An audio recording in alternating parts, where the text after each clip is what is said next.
Many of us felt that this was a political crisis at first, and we thought that that would be over rather shortly. It's clear that it will not be over shortly. It's going to be a protracted conflict. This is not just a conflict within Syria, but the repercussions are spilling out over the Middle East. The situation in Jordan was much worse than we had expected. As we got up into the Bekaa Valley, we went to a Caritas center where they were registering some of the refugees. And we found that the refugees were some of the poorest populations in Syria, primarily women and children. About 75% were women and children.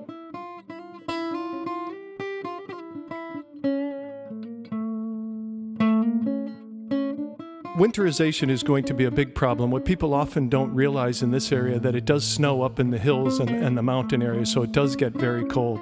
As we visited, many of the children were not going to school, and school is really seen as a way of protecting children, not only returning them to normalization and not only allowing them to normalize their lives and get an education, but also to protect them from others who might come to exploit them in different areas.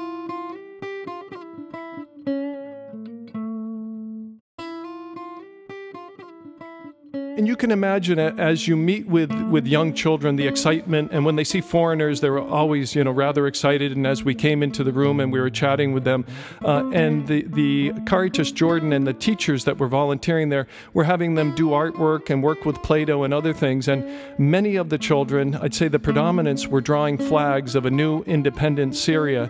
One young man had a picture, and I asked what they were, and they were giant-sized tears that he was crying for his family and for his country.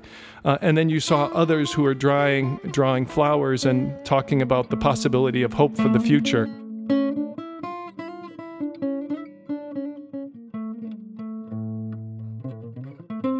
The predominant number of people that we met were Muslim, and they were very, very appreciative, not only of the assistance that they were receiving, but in the way that they were receiving the assistance.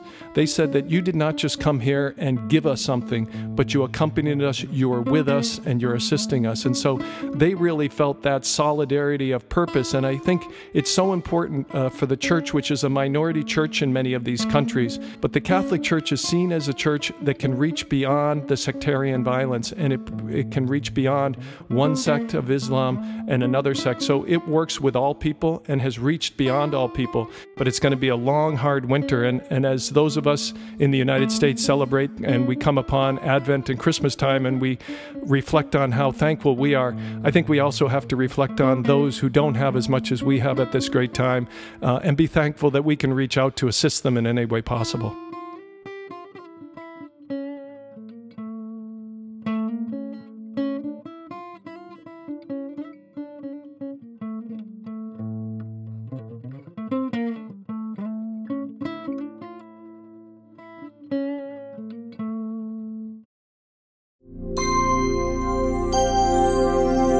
For more information about this program and others around the world, visit crs.org.